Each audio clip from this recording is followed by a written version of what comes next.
la caída del ser humano. Esta va a ser la primera parte de esta serie, la caída del ser humano. Génesis capítulo 3. Pero la serpiente era astuta más que todos los animales del campo que Jehová Dios había hecho, la cual dijo a la mujer: con que Dios os ha dicho, no comáis de todo árbol del huerto. Y la mujer respondió a la serpiente: del fruto de los árboles del huerto podemos comer, pero del fruto del árbol que está en medio del huerto, dijo Dios, no comeréis de él, ni le tocaréis, para que no muráis. Entonces la serpiente dijo a la mujer: no moriréis, sino que sabe Dios que el día que comáis de él serán abiertos vuestros ojos, y seréis como Dios, sabiendo el bien y el mal. Y vio la mujer que el árbol era bueno para comer, y que era agradable a los ojos, y árbol codiciable para alcanzar la sabiduría. Y tomó de su fruto, y comió. Y dio también a su marido, el cual comió así como ella. Entonces fueron abiertos los ojos de ambos, y conocieron que estaban desnudos. Entonces cosieron de hojas de higuera, y se hicieron delantales. Y oyeron la voz de Jehová que se paseaba en el huerto al aire del día, y el hombre y su mujer se escondieron de la presencia de Jehová Dios entre los árboles del huerto. Mas Jehová Dios llamó al hombre y le dijo: ¿dónde estás tú? Y él respondió: oí tu voz en el huerto y tuve miedo, porque estaba desnudo y me escondí. Y Dios le dijo: ¿quién te enseñó que estabas desnudo? ¿Has comido del árbol de que yo te mandé no comieses? Y el hombre respondió: la mujer que me diste por compañera me dio del árbol y yo comí. Entonces Jehová Dios dijo a la mujer: ¿qué es lo que has hecho? Y dijo a la mujer: la serpiente me engañó y comí. Versículo 21. Y Jehová Dios hizo al hombre y a su mujer túnicas de pieles y los vistió. Y dijo Jehová Dios: he aquí el hombre es como uno de nosotros, sabiendo el bien y el mal. Ahora pues que no alargue su mano y tome también del árbol de la vida y coma y viva para siempre. Y lo sacó Jehová del huerto del Edén para que labrase la tierra de que fue tomado. Echó pues fuera al hombre y puso al oriente del huerto de Edén querubines y una espada encendida que se revolvía por todos lados para guardar el camino del árbol de la vida. El capítulo 3 del Génesis es el capítulo de la Biblia que establece todos los fundamentos, escúchenme muy bien, todos los fundamentos sobre los cuales descansa la mayoría de las doctrinas más importantes de la fe cristiana. Repito, el capítulo 3 del Génesis es el capítulo sobre el cual descansan la mayoría de las principales doctrinas bíblicas de la fe cristiana. En este capítulo se inicia o comienza el drama de la tragedia humana. Aquí encontramos la explicación presente de nuestra ruina, de nuestras guerras, de nuestros odios, de nuestras maldades, de por qué el ser humano se comporta como se comporta. Aquí descubrimos las artimañas y las estrategias que no han cambiado de nuestro enemigo espiritual invisible, el príncipe del poder de las tinieblas, llamado Satanás. Aquí encontramos los efectos terribles de lo que el pecado hace con el ser humano. Aquí descubrimos la actitud de Dios hacia el hombre y al pecador culpable. Aquí encontramos la tendencia continua del ser humano de estar cubriendo su vergüenza mediante sus propias religiones. Aquí aprendemos de que el ser humano no puede acercarse a Dios en sus propios términos. Es Dios el que provee para el ser humano la solución por la cual podemos acercarnos a Él. Y aquí también encontramos en el versículo 15 la primer profecía acerca del Mesías en toda la Biblia. Vamos en esta mañana a estudiar algunas cosas que nos van a dar una base teológica para mostrarnos que en lugar de que el ser humano, como lo enseña la famosa teoría de la evolución, de acuerdo a esta famosa teoría filosófica, el ser humano comenzó de abajo y está escalando moralmente, está cada día evolucionando, está progresando y la Biblia nos enseña exactamente lo contrario. Yo recuerdo todavía hace algunos años cuando salió del Vaticano el dictamen del Papa diciendo que la Biblia no contradecía la teoría de la evolución. Esto me impactó y dije yo, bueno, ¿verdad? ¿Cómo es posible que estos teólogos allá en Roma no hayan podido estudiar esto cuando la Biblia nos muestra lo contrario precisamente a la teoría de la evolución? La Biblia enseña que el hombre comenzó arriba y cayó de la escalera. En lugar de que el hombre esté ascendiendo, la Biblia dice que el hombre está descendiendo. Entonces, aun cuando tecnológica y científicamente hemos llegado en el siglo XX a ocupar una preponderancia en el mundo académico y en el mundo de las ciencias y la tecnología, la Biblia nos dice, ahí está, ¿de qué nos han servido las computadoras, los cohetes en la luna y todo? Si estamos ahorita casi al borde de un holocausto nuclear en el cual podemos ver más de la cuarta parte de la humanidad destruida a través de las bombas nucleares. La enseñanza bíblica del libro del Génesis refuta completamente la teoría de la evolución, la teoría del medio ambiente y la teoría de la herencia. Durante los últimos años, los filósofos han tratado de enseñarnos que todos los problemas del ser humano tienen su raíz o su origen en el medio ambiente o también en la herencia que hemos recibido. Actualmente al alcoholismo no se le llama pecado, se le llama enfermedad.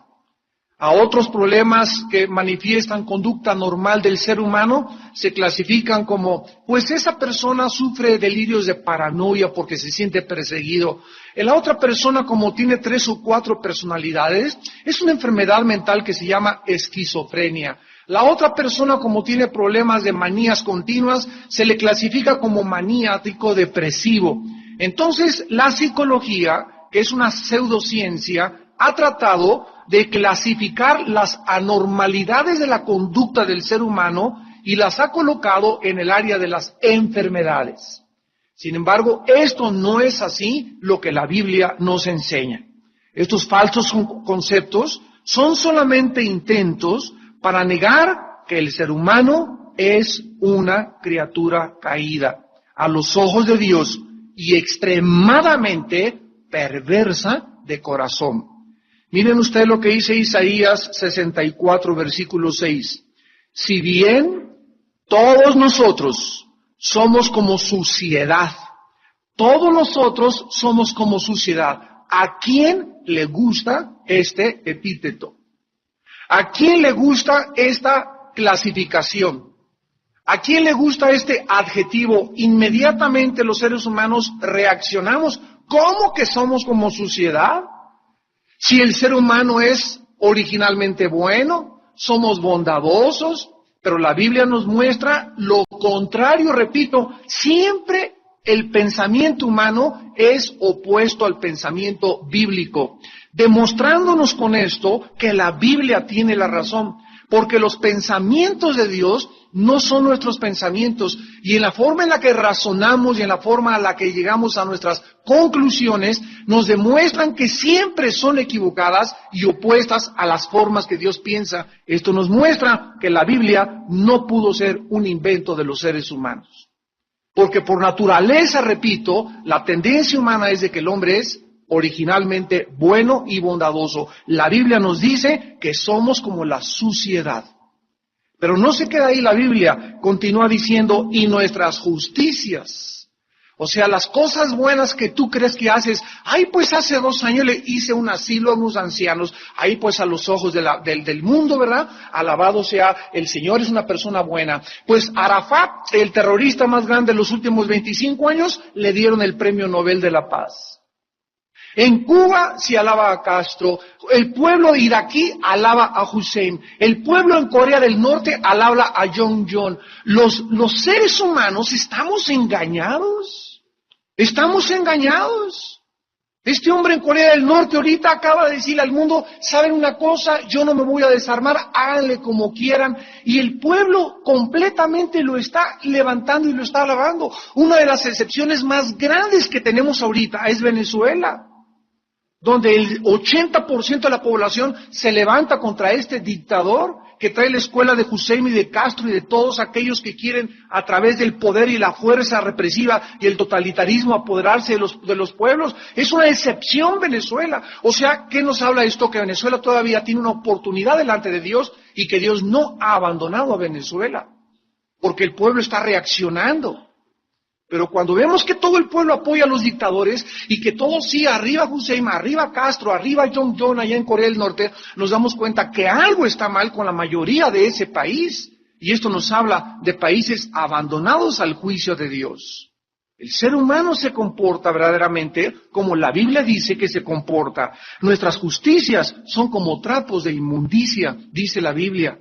Y caímos todos nosotros, aquí está la calificación. El ser humano es un ser, ¿qué cosa? Caído. Caímos como la hoja y nuestras maldades nos llevaron como el viento. ¿Cuál es el cuadro que la Biblia nos pinta? Al ser humano tirado en el suelo, frágil y débil como una hoja. El viento lleva para allá y allá va. Viene el marxismo, todos son marxistas. Viene Freud, se convierten todos al freudianismo. Vienen los raelianos, ya comienzan a pelear con los raelianos. El ser humano, dice la Biblia, es llevado como el viento. De una filosofía a otra filosofía, de una mujer a otra mujer, de un cine al otro, de una película al otro, de un pensamiento al otro. El ser humano no es un ser estable, no es un ser que conozca de dónde viene, no sabe cuál es su propósito en la vida, anda vagando, anda confundido, anda desorientado. Este es el diagnóstico de Dios en la Biblia de todos nosotros. Y es exactamente en la experiencia cómo nos comportamos. El ser humano ha sido probado en la historia a través de diferentes medios ambientes y a través de diferentes condiciones sociales y siempre hemos sido encontrados faltos.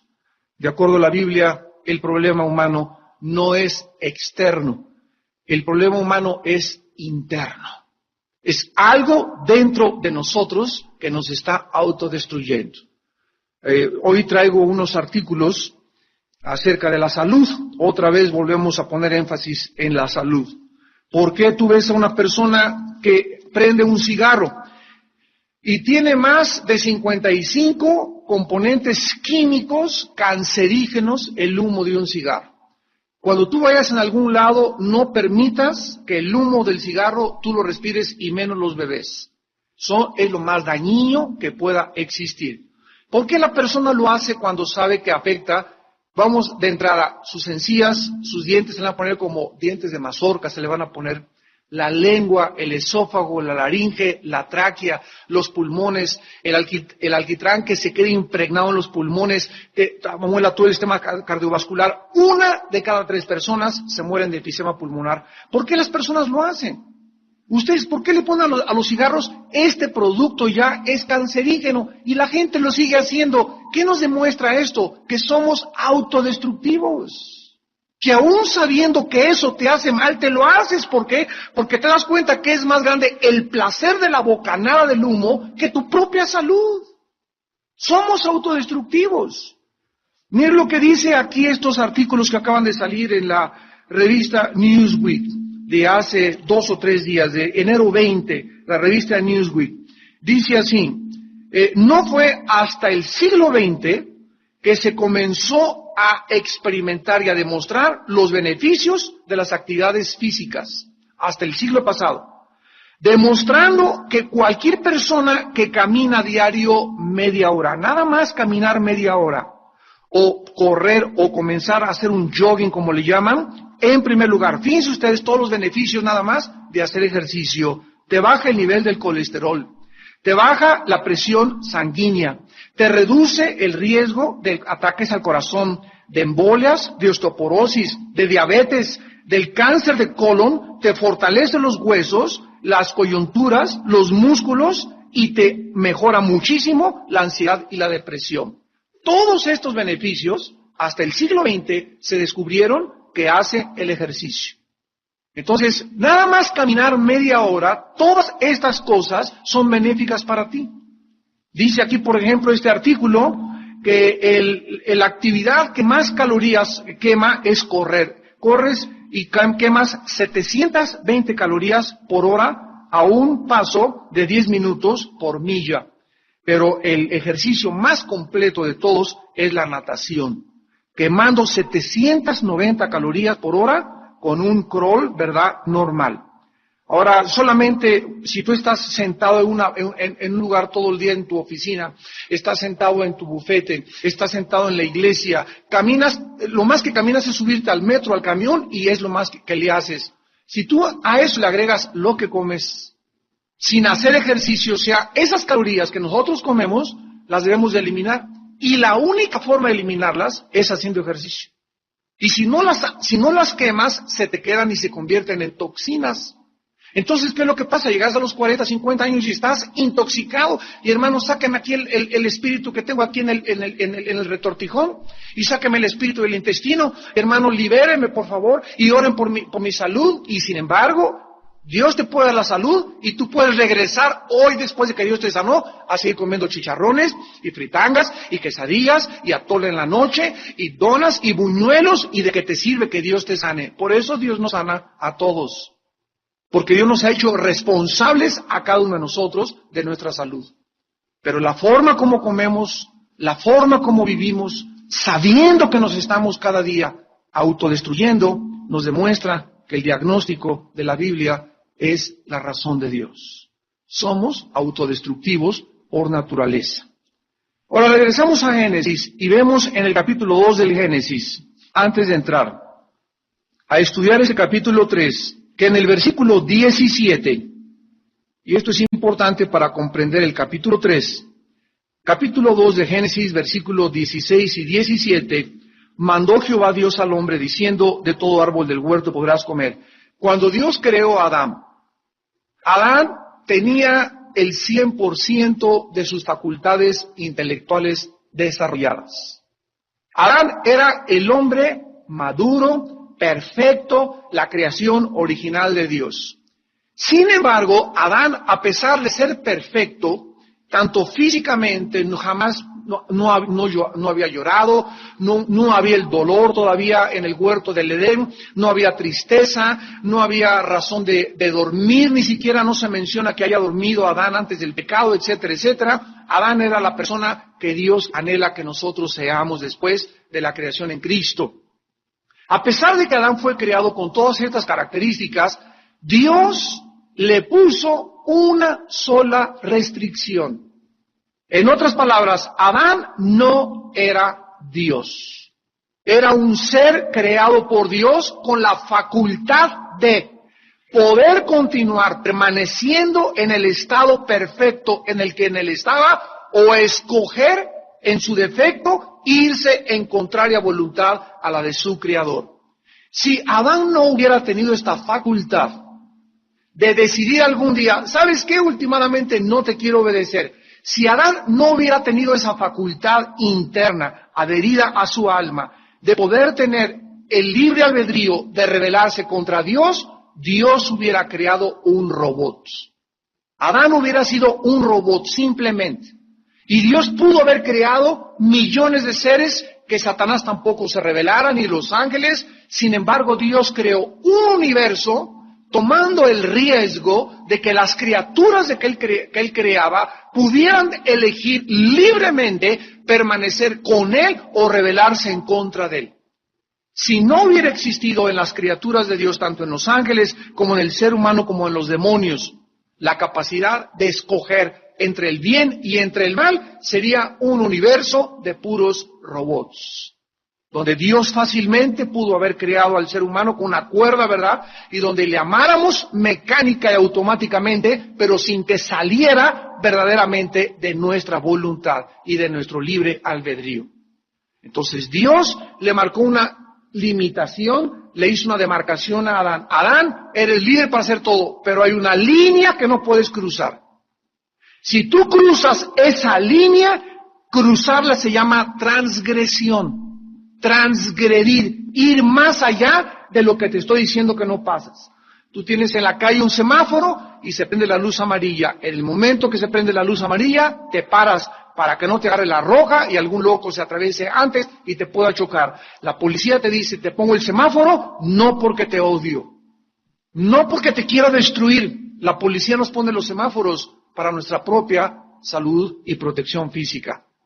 Entonces, Dios cuando nos pone restricciones y nos dice, no uses el sexo antes de casarte, Dios te está previniendo, advirtiendo de las consecuencias que no le quiere creer nadie a Dios, y por eso está lleno de madres solteras el mundo, está lleno de SIDA, está lleno de niños sin padres, está lleno de enfermedades venéreas. ¿Por qué? Porque la Biblia dice, no cometerás inmoralidad. Y el ser humano ha rechazado totalmente el juicio y las condiciones de Dios, porque el ser humano no le cree a Dios. Pero nosotros somos un pueblo llamados a someternos y a entender que lo que Dios nos dice es siempre, siempre, siempre para nuestro beneficio. Dios le dice a Adán, no comerás de cualquier árbol. Del árbol de la ciencia del bien y del mal, versículo 17, capítulo 2, no comerás. Porque el día que de él comiereis, ciertamente morirás. Dios crea pues al ser humano un ser moral. Y esto implica la libertad de escoger entre el bien y entre el mal. De otra manera, repito, hubiera sido un simple robot. Pero de acuerdo a la Biblia, el ser humano es un ser responsable de sus acciones, responsable para servir, obedecer y glorificar a Dios. No fuimos creados, escúchame muy bien, no fuimos creados por Dios autónomos. La palabra auto es yo o mío y nomos ley. Una persona autónoma, por ejemplo, la Universidad Autónoma de la Ciudad de México, significa autogobernable. Por eso la policía no puede entrar a la Universidad Autónoma porque es autónoma. Se rige por una autonomía privada, donde el gobierno está dentro de la universidad y no fuera de la universidad. Entonces Dios no nos creó autónomos, que yo me gobernara, que yo dijera lo que es bueno y lo que es malo, que yo determinara realmente qué es lo mejor para mi vida. Nos damos cuenta que cuando el hombre se le pone en esta situación donde tú eliges y piensas que tú puedes decidir con quién casarte, pues yo pienso que con fulanita, y esa muchacha creo que es lo mejor para mí, y creo que esa escuela es mejor para mis hijos. Cuando comenzamos a creer que somos autosuficientes para tomar decisiones sin tomar en cuenta al Dios de la Biblia, nos convertimos en autónomos y en enemigos de Dios. Dios no nos creó de esa manera. Dios nos creó para que dependiésemos totalmente de Él. Para que todos los días le dijera, Padre, voy a hacer esto, ¿me das permiso? Padre, esta escuela para mis hijos, tengo 2, voy a orar y quiero que me guíes, Señor, qué decisión en cuál escuela quieres. Padre, yo quiero estudiar ingeniero, pero tengo el deseo de servirte y quiero ser misionero. Señor, tú muéstrame, ábreme o ciérrame puertas, pero yo quiero hacer tu voluntad. Cuando Dios ve en el ser humano la actitud de buscar su voluntad, Dios te guía. Y te guía siempre a toda la verdad. Autonomía no significa el que hayamos sido creados por Dios, que nos vamos a gobernar. Dice en el Salmo 100, versículo 3, reconocer que Jehová es Dios. Él nos hizo, y no a nosotros, y no nosotros a nosotros mismos. Pueblo suyo somos, y ovejas de su prado. Desde el momento en que la razón de mi existencia no está en mí, desde el momento en que yo no sé cuándo voy a morir, desde el momento en que yo respiro en la noche sin saber por qué, pero algo me está sosteniendo y manteniendo en vida, cuando descubro quién es ese algo, quién es ese alguien, y descubro que es mi Padre, el que envió a Jesucristo a morir, es el Dios que inspiró la Biblia, desde ese momento me someto a sus leyes, me pongo debajo de sus preceptos, comienzo a obedecerlo y comienzo como consecuencia a ser bendecido en la vida. Porque ningún rebelde podrá jamás en esta vida prosperar, ni le podrá jamás ir bien en su vida. Ahora muy bien, el ser humano, todos lo sabemos, desobedeció, escogió lo contrario, comió, lo vamos a ver después, el fruto y cómo fue el paso del fruto, pero vamos a ver en primer lugar en el versículo 1 del Génesis 3, a este personaje misterioso, que fue una influencia externa para que el hombre fuera incitado o inducido a poder ir en contra de la voluntad de Dios, llamado por primera vez en la Biblia la serpiente. Esta palabra serpiente es la palabra hebrea hashas, hashas, que significa el brillante o la que alumbra o el que lleva la luz. Y está muy unido al nombre que en Ezequiel se le da a Satanás antes de la caída, que era Lucero, que se tradujo Lucifer y que significa el portador de la luz o el que lleva la luz. Este ser misterioso, contrario al concepto popular de que Satanás es que el diablo me hizo caer, es que el diablo me puso a mi secretaria ahí enfrente, es que el diablo me puso esta tentación. Contrario a este concepto de que Satanás es el autor de los pecados humanos, Dios en la Biblia nos enseña que todos los pecados brotan de nosotros mismos. Vayamos al Nuevo Testamento, al libro de Gálatas, y confirmemos y corroboremos esta verdad. Nada de que el diablo ahorita vamos a ver cómo es cuando actúa el diablo. Dentro de ti y dentro de mí hay el potencial suficiente para ir en contra de Dios, sin inclusive una fuerza externa que es Satanás. Dice Gálatas 5, 19 al 21. Y manifiestas son las obras del diablo. ¿Eso dice? Manifiestas son las obras ¿de qué? De la carne, o sea, lo que la palabra carne no es esto, ¿verdad? No es el pellejo que tú te agarras del cuerpo. La palabra carne es una palabra griega que se escribe sarx, S de Samuel A-R-X, sarx. Y esta palabra sarx, que se tradujo carne al castellano, es la naturaleza caída. La naturaleza caída de ti y de mí, del ser humano.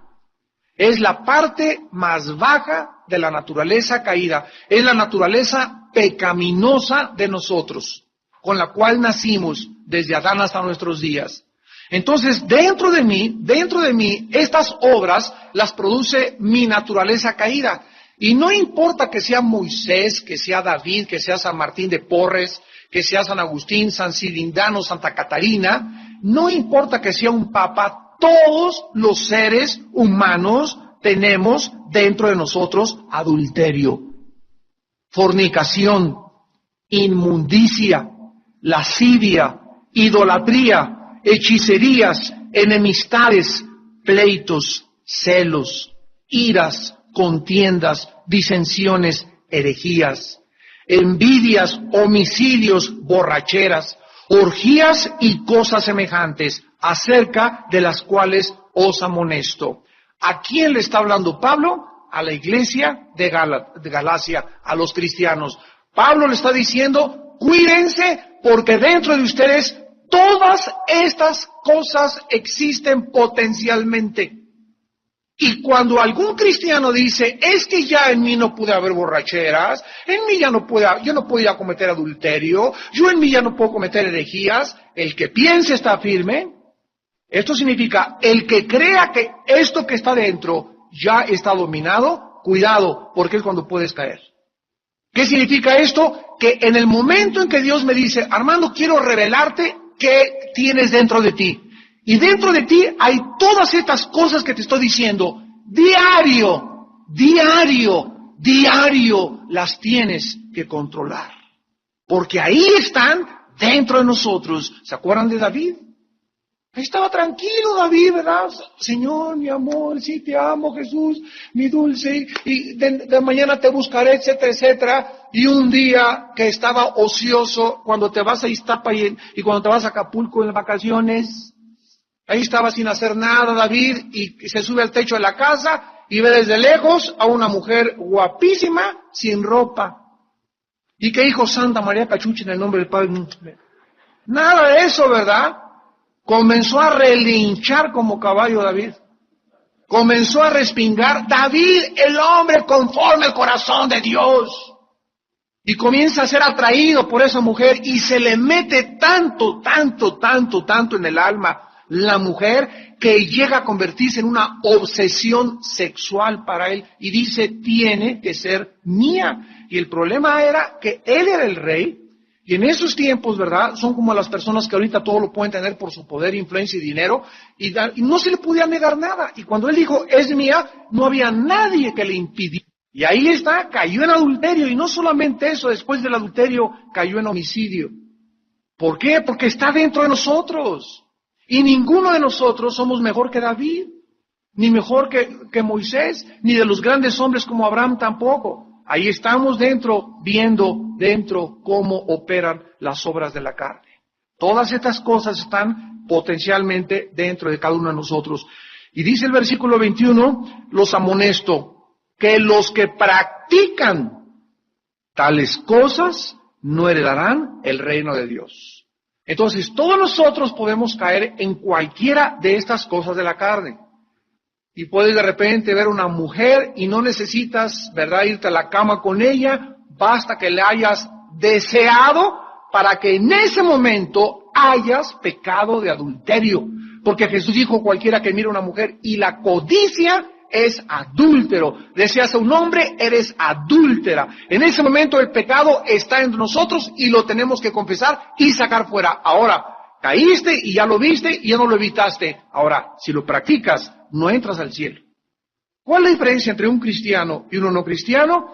Que el cristiano puede caer o pecar con pensamiento, con obra, temporal y esporádicamente. El no cristiano vive, se revuelca, se acuesta y se deleita en el pecado. Esa es la diferencia. Ay, hermano, pues ya caímos mi novio y yo en fornicación, no hay ningún problema, levántense, ¿verdad? Y si estás embarazada te vamos a ayudar, muchachita, pero eso de que vivas con tu novia acostándote con ella cada semana, tú no puedes decirte que eres cristiano. Mentira que eres cristiano, mentira que eres cristiana, porque estás practicando, ¿qué cosa? La fornicación. Entonces puedes caer de vez en cuando, pero que me digas que vives y es un hábito en tu vida, emborracharte cada semana.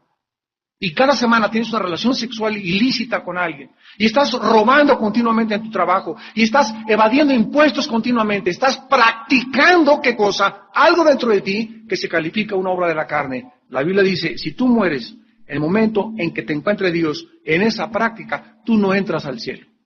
Tú no entras al cielo. Los que practican estas cosas no heredarán el reino de Dios. ¿Quiénes son estas personas? Mateo 7, 21 al 25. Señor, Señor. ¿Cuál Señor? ¿A mí me llaman Señor? Sí, Señor, fui a la iglesia, me bautizaron, tenía la foto de San Juan Pablo II en mi casa, tenía la foto del pastor ahí en mi casa, me echaron agua, fui a los estudios, etcétera, etcétera. A mí me dice Señor, aléjate de mí. Inclusive hablé lengua, Señor, y además hice milagros, y además le saqué los chamucos a 3 o 4 personas. Aléjate de mí, porque nunca hiciste mi voluntad. ¿Cuál es la voluntad de Dios? Nuestra santificación. Que seamos limpios, que seamos santos, y el cristiano es una persona que está luchando, todos luchamos diario contra el pecado, luchamos contra estas obras dentro de nosotros que son de la carne. Y esto es lo que la Biblia nos muestra, que Satanás no es el autor. Ahora, cuando yo practico la fornicación, o la borrachera, o la lascivia, vean cómo opera Satanás. Cuando yo ya de mi propia carne, de mi propia naturaleza, permito vivir en eso, ahí es cuando viene Satanás y hace crónico, hace una obsesión. Ya tienes pensando 3 semanas en ese hombre, ya tienes pensando más de 15 días en esa mujer que no es tu esposa. Si Satanás ve que tú insistes en seguir alimentando la carne, él llega y te da la puntilla de remate. Y entonces abres tu alma a espíritus que se llaman demonios, a que entren a tu vida y comiencen a dominar y a controlar tus pensamientos. Y es cuando un cristiano puede creer que no, es que yo no soy tan mal. Hay cristianos que pecan más. Lo que yo estoy haciendo no es tan malo como lo de los demás. Comenzamos a racionalizar el pecado. Comenzamos a creer que lo que estamos haciendo no es tan grave como lo que hizo Bin Laden, o como lo que hace Arafat, o como lo que hace el Cuatemochas, o como lo que hace el Mochorejas. ¿Por qué? Porque somos buenos a nuestro concepto. Dios dice, tú practicas esto y tú no entras a mi reino. ¿Ven por qué debemos dejar que Dios sea el que decida qué es bueno, qué es malo. En nuestro propio concepto no somos tan malos como los demás. Y ahí caemos en lo que se llama autojusticia y en la religiosidad. El principal objetivo de Satanás, pues, es interponerse entre Dios y el hombre. Desviar el corazón humano de la verdadera adoración de Dios. Satanás va a hacer lo imposible porque tú no tengas comunión con Dios en las mañanas, en primer lugar. Si tú no tienes en la mañana el primer lugar en Dios y no oras en la mañana y tu corazón no es para Dios, Satanás está operando en tu casa tremendamente. Te está distrayendo de muchas cosas y lo más importante es buscar a Dios con todo nuestro corazón. Satanás busca usurpar el lugar de Dios, haciéndole creer a los seres humanos que podemos vivir independientemente de Dios. Sustituye las verdades de Dios por sus mentiras. ¿Saben ustedes cuál es la más grande falsificación de la verdad de Dios por Satanás? Se van a sorprender. La más grande falsificación y la más grande sustitución que Satanás ha hecho de la verdadera adoración a Dios son las religiones. ¿Qué son las religiones? Son sistemas, el judaísmo, los musulmanes, catolicismo romano, que están cubiertos ¿con qué cosa? Con alguien que crees que existe Dios y que hacen buenas obras. Y cualquiera dice, la religión hace al hombre más altruista, más bueno, etcétera, etcétera. Pero las religiones, todas sin excepción, son falsificaciones de la verdadera adoración a Dios. ¿Cuándo nacieron las religiones? Lo vamos a ver cuando Adán y Eva se taparon ellos con hojas de higuera. Lo vamos a ver más tarde. Cuando el ser humano ve que está desnudo delante de Dios, el ser humano se inventa algo con que taparse. Y ellos fabricaron las hojas de higuera. Y no es coincidencia que cuando Jesús vino al mundo, lo único que maldijo fue una higuera. ¿Cuál es el mensaje que Jesús estaba dándonos? Que todo aquello con lo cual nos tapamos nosotros está bajo maldición. Porque Él es el que nos tiene que tapar. Y la cobertura de Dios es la sangre de Jesucristo. Entonces el ser humano ha tratado de cubrir su desnudez, de ocultar su vergüenza delante de Dios. Y la conciencia humana nos da testimonio de que estamos mal y de que estamos fracasando en lo que Dios quiere que seamos. Y entonces, ¿qué hace el ser humano? Se une a una religión. Unos se hacen budistas, otros se hacen católicos, otros se hacen protestantes, otros se hacen musulmanes. Y en el nombre de Dios se han hecho barbaridad y media a través de la historia. Sin embargo, dijo Jesucristo, este pueblo de labios me honra. Su corazón está lejos de mí. Llegan a su religión el domingo, se persignan de 11 a 12, tienen sus ritos y de lunes a viernes se portan como hermanos del anticristo, como diablitos. Y esta religiosidad, esta falsedad de nada más de afuera, tener la apariencia de piedad y por dentro mi amante, por dentro el odio. Mi esposa y yo tenemos ahí en Toluca unos vecinos, ¿verdad? Una señora que pasa todos los días y con sus estampitas y rosario y todas esas cosas, y no se imaginan el odio que le tiene a los niños. A todos los niños de la colonia. El odio que tiene contra sus vecinos. Pero persinada, resignada y remojada. Hipócritas, les diría Jesús. Ahora vamos rápidamente a Génesis 3:1 para terminar y veamos cómo entró Satanás a desviar. Y quiero que pongan atención. Cuando Satanás actúa por primera vez en la Biblia, no se fue contra el hombre. Se fue contra la mujer. Esto tiene una respuesta. Claro que los machistas están diciendo, pues aquí está la prueba que las mujeres son débiles y que son más brutas que nosotros.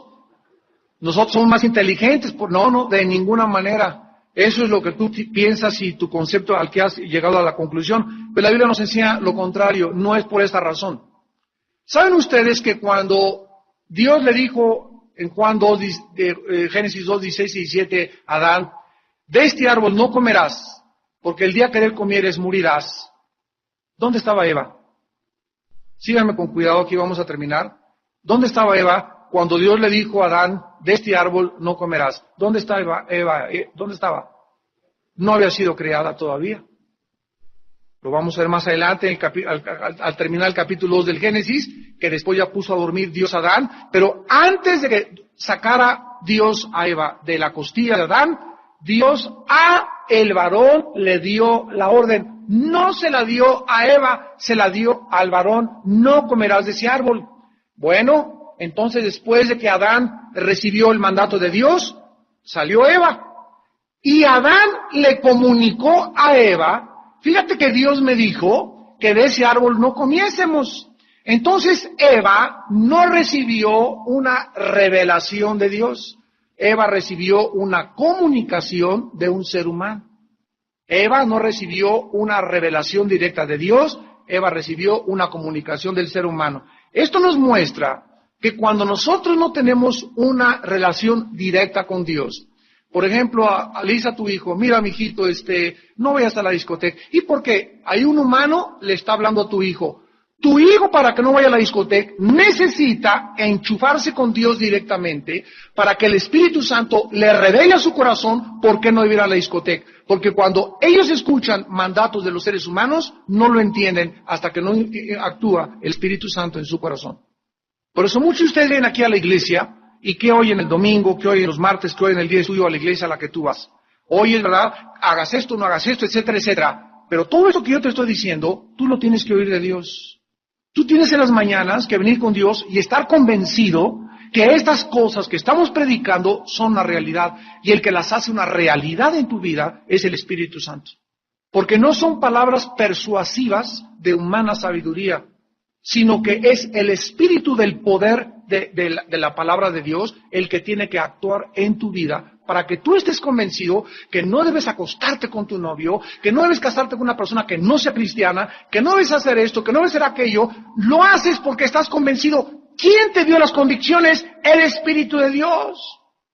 Mientras no tengas convicciones, tienes creencias. Las creencias sin las convicciones no sirven. Tú dices que eres cristiana y que crees en la Biblia y andas con un muchacho que no es cristiano. Tienes creencias, pero no tienes convicciones, porque si tuvieras convicciones no andarías con un muchacho que no es cristiano. ¿No es verdad? Tú tienes las creencias, creo en la Biblia, etcétera, etcétera, pero le robas a Dios en los diezmos. Crees que hay que diezmar, pero en la práctica no lo haces. ¿Por qué no lo haces en la práctica? Porque no estás convencido. Y no es hasta que estemos convencidos que actuamos conforme a nuestras creencias, y ahí es cuando podemos afirmar y confirmar que Dios verdaderamente está en mi corazón. Porque la fe sin las obras, ¿qué cosa? Está muerta. De nada te sirve creer si no haces lo que crees, porque en ese momento hay una contradicción dentro de tu propia alma. Satanás ataca entonces directamente a la mujer. La mujer no tenía una revelación directa de Dios, tenía una comunicación humana. Y el ataque es precisamente hacerla dudar de lo que Dios había dicho. Es el mismo método que usó y sigue haciendo actualmente. ¿De veras Dios te ha dicho que nada más te conformes con una mujer? ¿De veras te ha dicho Dios que no la haces con uno que no es cristiano? Mira, se va a convertir después. Mira, después, ya en la luna de miel se convierte y le lees la Biblia. Es buena gente, mira, es buen muchacho. Comparado, hay otros muchachos que son cristianos, son peores que él. Este no es tan malo. Y comienzas a racionalizar y no a obedecer. La Biblia nos fue dada para obedecerla, no para argumentarla ni discutirla. Esa es la fe. ¿Qué es la fe? Creer, aunque aparentemente mi razón me dice lo contrario, creer que lo que Dios me dice es verdad. Y aunque yo no pueda racionalizar y no me parezca lógico, lo hago por fe. ¿Qué es la fe? La certeza de lo que se espera, la convicción de lo que no se ve. Ya lo dije una vez y se los repito, no puedes usar la lógica con Dios. Ahí está Josué, vayan a darle 7 vueltas a Jericó. En la lógica militar de la milicia era absolutamente antirracional. ¿Cómo nos mandas a darle vuelta a Jericó, Señor? Usted cállese y dele la vuelta. Ya estás pensando cómo le haremos, ahí estaba Josué planeando militarmente, vamos a usar 3 redes para asaltar las muradas, miden 10 metros de altura, necesitamos una guarnición y un equipo como de una tropa, necesitamos como 300 soldados de este lado y por aquí y por allá, y en medio de toda esa milicia y estrategia militar, le dice Dios a Josué, no vas a hacer nada, no vas a disparar una flecha, no vas a preparar cañones, no vas a preparar catapultas, ponte a darle vueltas a la ciudad y marcha alrededor. Antes de entrar a Canaán, lo primero que Josué tenía que aprender, ¿qué cosa era? Que las órdenes que vienen del cielo van contra la lógica humana aquí abajo en la tierra, porque sus pensamientos no son nuestros pensamientos. ¿Tú me quieres obedecer? No uses la lógica, simplemente créeme, dice el Señor. Cree lo que yo te estoy diciendo es lo mejor para tu vida. Y cuando comenzamos a actuar de esa manera, a creerle a Dios, aunque mi lógica y mi razón me diga que no se puede mejorar, hay otra forma, comienzo a caminar por fe. Dios le dice a Adán que él debería ser la cabeza desde el principio de la humanidad. Satanás ataca la palabra de Dios, le siembra la semilla de la duda y sugiere que Dios no dice lo que dice en su palabra. Todos los ataques a través de la historia son en contra de la veracidad, de la inspiración de la Biblia, y todos provienen de la misma fuente de Satanás. Vamos a terminar con 2 versículos, 1 Timoteo 6 y 2 de Pedro 3. El apóstol Pablo, en 1 Timoteo capítulo 6, versículos del 3 al 5, le dice a su discípulo amado Timoteo, ahora vas a entender este consejo. Le dice Pablo a Timoteo, 1 Timoteo 6, 3 al 5, si alguno enseña otra cosa y no se conforma a las sanas palabras de nuestro Señor Jesucristo, ¿cómo se califican las palabras de Cristo? Sanas, en el griego es saludables, que nos hacen bien. Si no te conformas a estas palabras saludables del Señor Jesucristo y a la doctrina que es conforme a la piedad, vean ustedes, número 1, está envanecido. En segundo lugar, nada sabe. En tercer lugar, delira acerca de cuestiones y contiendas, de palabras de las cuales nacen enemistades, envidias, pleitos, blasfemias, malas sospechas, disputas de hombres corruptos de entendimiento, privados de la verdad, que toman la piedad como fuente de ganancia. Apártate de los tales. ¿Quién es este hombre? Rael, el Claude Borilón, tu padrino, el que comenzó con esta secta de los raelianos, un hombre envanecido, nada sabe, está delirando sus marihuanadas. ¿Quién es una persona que delira? Es una persona que está, ahí dicen, hay personas que están inconscientes y comienzan a balbucear cosas no conscientes, en estado inconsciente. Aquí dice la Biblia que estas personas que creen que saben más que Dios, que pueden poner en juicio a Dios y que pueden atacar la Biblia, no saben ni siquiera lo que están diciendo, están delirando. Les llama la Biblia corruptos de entendimiento, hombres privados de la verdad. A eso llega la humanidad cuando la humanidad rechaza esto. El momento en que el ser humano dice, ¿sabes una cosa? Esto es una tontería, yo sé más, en ese momento te levantas como Dios. En ese momento Satanás te ha dicho, levanta tu trono y alcanza al Altísimo, porque tú tienes igualdad de autoridad y de pensamientos que en Dios. La soberbia, escúchame, te corona y será lo que te autodestruirá. Y para terminar, en 2 de Pedro capítulo 3, dice el apóstol Pedro, al igual que Pablo, versículo 15 y 16, 2 de Pedro 3, 15 y 16, tengan entendido que la paciencia de nuestro Señor es para salvación, como también nuestro amado hermano Pablo, según la sabiduría que le ha sido dada, os ha escrito, casi en todas sus epístolas, hablando en ellas de estas cosas, entre las cuales hay algunas difíciles de entender, las cuales los indoctos e inconstantes tuercen. Ahí está. ¿Quiénes son las personas que tuercen la Biblia y las palabras de la Biblia? Número 1, los indoctos. ¿Quién es una persona indocta? Una persona no docta. Una persona que no sabe lo suficiente de lo que está hablando.